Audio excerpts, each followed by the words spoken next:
Fikih hubungan intim, tuntunan praktis hubungan intim suami istri menurut sunnah yang sahih. Setelah sebelumnya kita membaca tentang adab malam pertama, akan dilanjutkan dengan etika yang berhubungan dengan jima atau hubungan badan suami istri atau bersenggama. Di antara etika bersenggama adalah yang pertama, dianjurkan bagi seorang suami untuk mencumbui istrinya sebelum berjima. Dalam satu riwayat dari hadis Jabir disebutkan bahwa ketika ia menikah, Nabi Shallallahu Alaihi Wasallam bertanya kepadanya, "Tazawwajta bikran aw thayyiban?" Wa ajabahu bi annaha thayyibun. Faqala sallallahu alaihi wasallam, "Malaka walil adhara waliu abida walu abiha." Nabi Shallallahu Alaihi Wasallam bertanya kepada Jabir, "Apakah engkau menikahi seorang gadis atau janda?" Jabir menjawab bahwa ia menikah dengan seorang janda. Kemudian Rasulullah Shallallahu Alaihi Wasallam bersabda, "Ada apa denganmu? Apakah engkau tidak menyukai gadis, tidak menyukai air ludahnya?" Hadis tersebut memberi isyarat bahwa dianjurkannya menghisap lidah sang istri dan tidak mengapa terhisap air ludahnya. Ini tidak akan terjadi kecuali ketika bercumbu dan mencium bibirnya. Jika suami telah terpenuhi syahwatnya, janganlah ia meninggalkan istrinya hingga istrinya juga telah benar-benar puas. Hal ini akan lebih melanggengkan hubungan dan cinta kasih.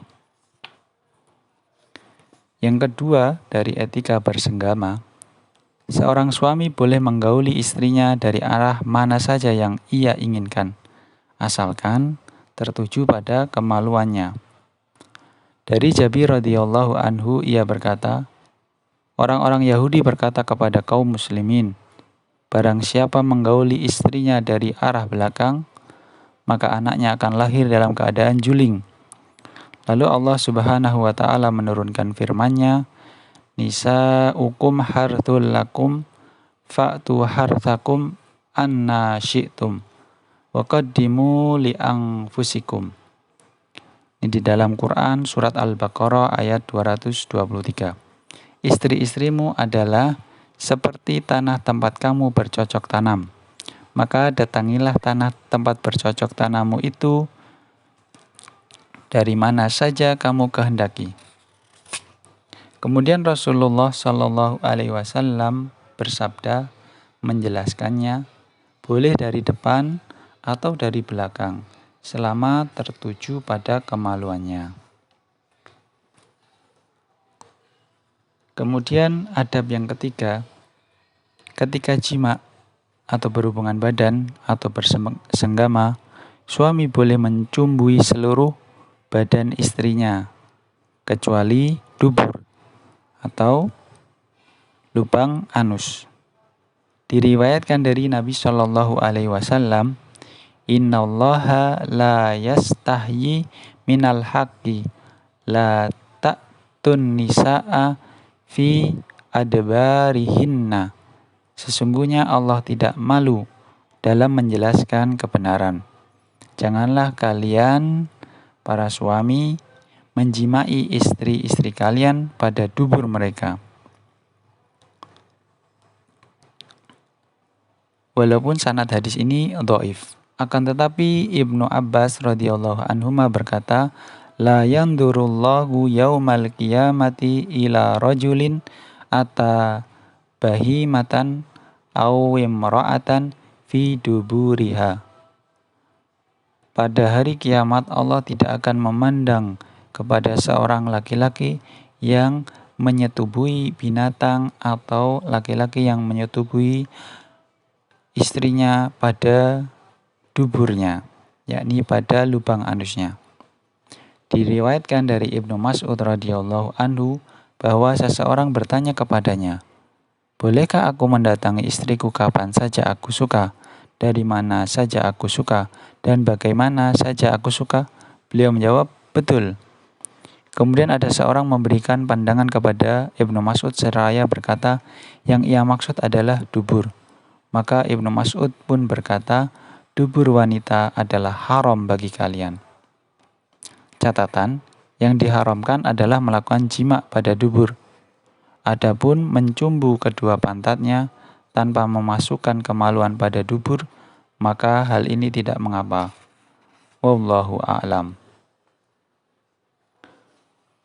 Kemudian adab yang keempat, dilarang menggauli istri pada kemaluannya ketika dia sedang haid atau datang bulan. Ketika istri sedang haid, seorang suami dibolehkan melakukan apa saja dengan istrinya, kecuali berjima atau berhubungan badan. Adapun ketika istrinya istihadhah atau dia keluar darah penyakit dari kemaluan yang bukan haid atau nifas, maka jima pun diperbolehkan. Adab yang kelima, jika seorang suami masih memiliki kekuatan dan ingin mengulangi jima, maka hendaklah ia berwudu terlebih dahulu. Hal ini berdasarkan sabda Rasulullah Shallallahu Alaihi Wasallam, "Idza ata ahadukum ahlahu, thumma arada an ya'uda falyatawaddo." Jika salah seorang dari kalian bersenggama dengan istrinya, lalu ia hendak mengulanginya, maka hendaklah berwudu terlebih dahulu. Suami dan istri diperbolehkan untuk menanggalkan pakaiannya ketika jima, karena tidak ada batasan aurat di antara suami dan istri. Adapun riwayat yang berbunyi, "Idza ata ahadukum ahlahu falyulqi ala ajuzihi wa ajuziha syai'an wala tajarrudal airaini." Jika salah seorang di antara kalian mendatangi istrinya, maka tutuplah bagian belakang badannya dan bagian belakang badan istrinya dengan sesuatu. Janganlah keduanya telanjang seperti telanjangnya dua unta. Namun hadis ini mungkar, tidak sahih.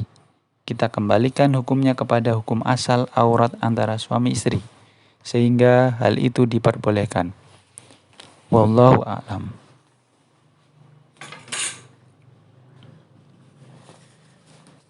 Kemudian adab yang keenam, seorang istri tidak boleh untuk menolak ajakan suaminya untuk berjima jika sang suami memintanya.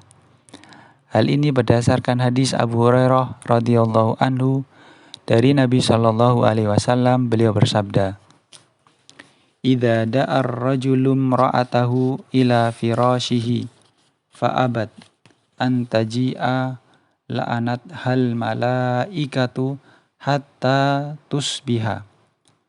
Jika seorang suami mengajak istrinya ke atas ranjang, maksudnya mengajak untuk berhubungan badan, lalu istrinya itu enggan, maka para malaikat akan melaknatnya sampai pagi.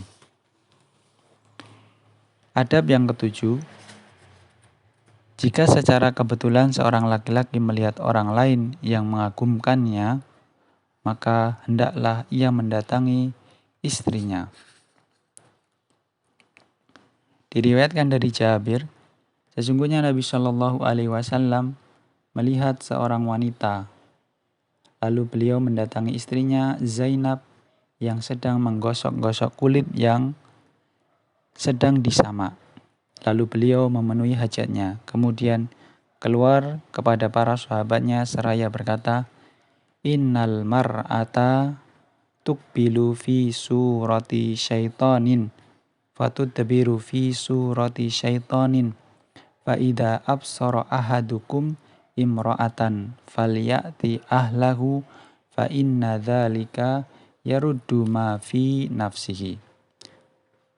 Sesungguhnya wanita itu datang dengan rupa syaitan dan pergi dengan rupa syaitan pula. Jika salah seorang dari kalian melihat seorang wanita yang bukan seorang wanita ajnabiyah, maka hendaklah ia mendatangi istrinya, karena hal itu akan menolak apa yang ada dalam dirinya, yaitu ketika melihat wanita lain. Dalam satu riwayat, fa inna ma'aha mislalladzi ma'aha. Karena istrinya pun memiliki apa yang dimiliki oleh wanita lain tersebut.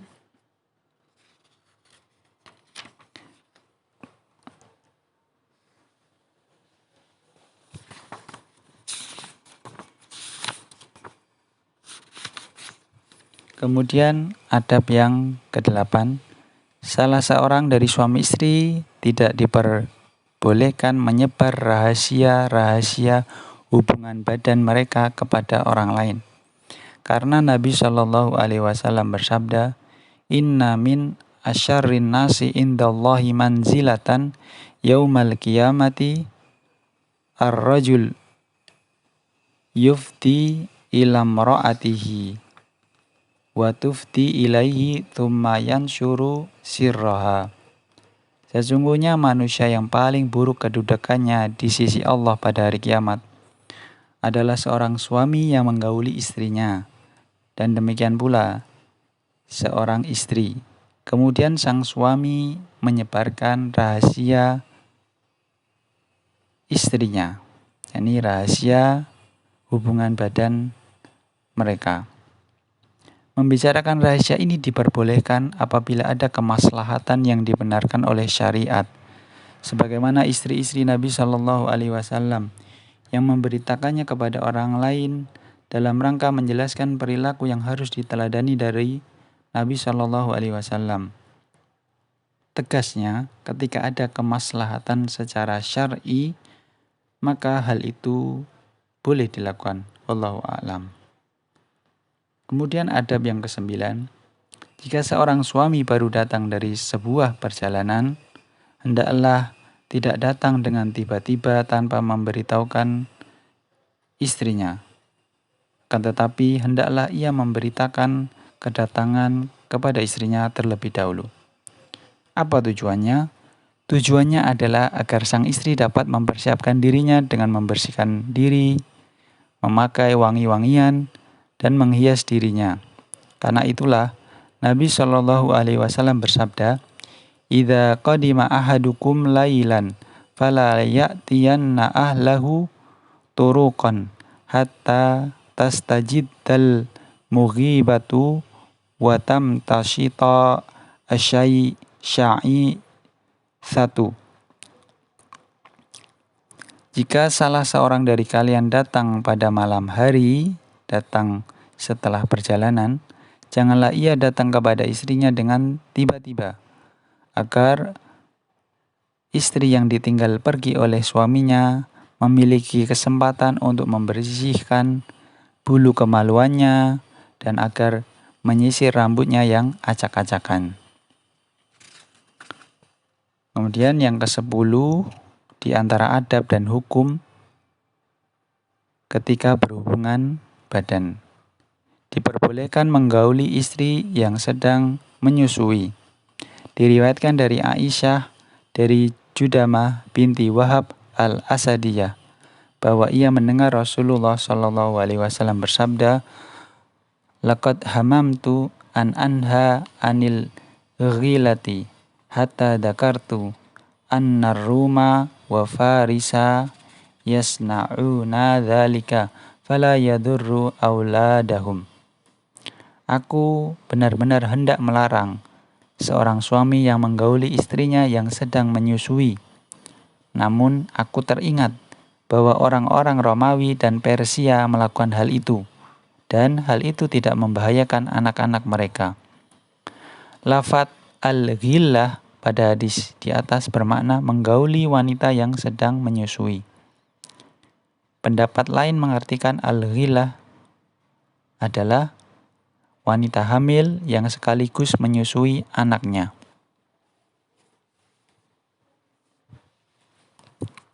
Kemudian etika dan hukum yang ke-11 dimakruhkan atau dibenci al-azl atau mengeluarkan mani di luar kemaluan istrinya. Nabi Shallallahu Alaihi Wasallam pernah ditanya tentang azal.